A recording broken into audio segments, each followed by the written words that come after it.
मुख्यमंत्री जी का जो विकास कार्य है और आदरणीय प्रधानमंत्री नरेंद्र मोदी जी का जो देश का सम्मान बढ़ाने का जो कार्य और विकास का कार्य जो है उसी की चर्चा हम लोग गाँव में जाते हैं और करते हैं। बहुत सारे विकास कार्य और गाँव की जनता, शहर की जनता सभी योजनाओं से वाकिफ़ है और कोई भी घर ऐसा नहीं है कि जिसमें उनके बनाए गए योजनाओं का लाभ घर तक नहीं पहुंचा है।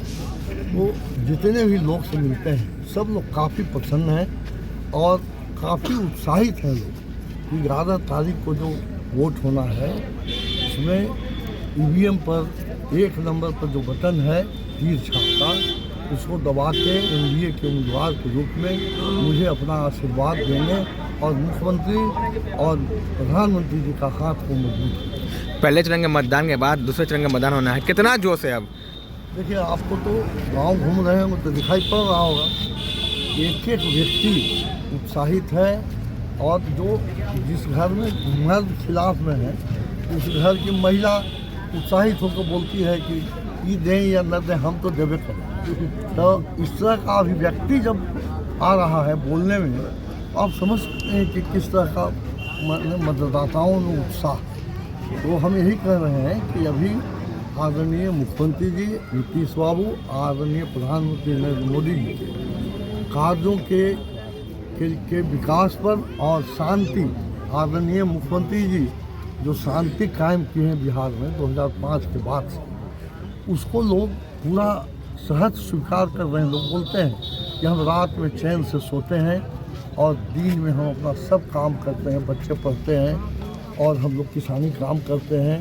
जिनको नौकरी करना है वो नौकरी करने जाते हैं, कोई चिंता नहीं है। पहले लोगों को 2005 के पहले घर से परिवार बाहर निकलता था, गार्जियन जब बाहर जाते थे तो 4 बजे के पहले तक अगर नहीं आए तो लोगों को चिंता बनी रहती थी। इस तरह का भयावह स्थिति था बिहार में और उससे नीतीश कुमार ने बाहर निकाला है बिहार को।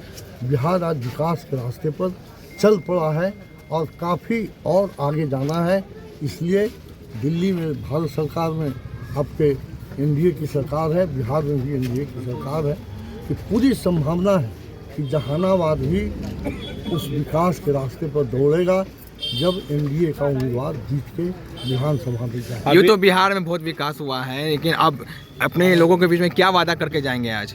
देखिए, यहाँ तो आदरणीय मुख्यमंत्री जी कल आए थे तो यहाँ के लिए जो योजनाओं की घोषणा की है उनको दिसंबर जनवरी में, उस पर उन्होंने कहा कि यहाँ कार्य शुरू हो गया है। जैसे मेडिकल कॉलेज हॉस्पिटल यहाँ बनने जा रहा है, यहाँ इंजीनियरिंग कॉलेज ऑलरेडी बना हुआ है, यहाँ डिप्लोमा इंजीनियरिंग कॉलेज बना हुआ है, यहाँ नर्सिंग कॉलेज बना हुआ है, ट्रेनिंग कॉलेज, यहाँ कई एक ITI की स्थापना हो चुकी है।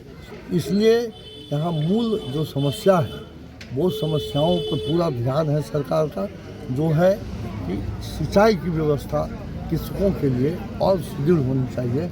उसके लिए हम काम करेंगे और बच्चे जो यहाँ हैं, जो नौजवान बच्चे हैं, वो स्किल्ड हों और हुनरमंद हों, उसकी व्यवस्था होगी। और जो उच्च शिक्षा प्राप्त करना चाहते हैं उनके लिए तो आदरणीय मुख्यमंत्री व्यवस्था कर ही दिया है। गरीब हो या अमीर, हर बच्चे के लिए स्टूडेंट क्रेडिट कार्ड की व्यवस्था कर दिया है।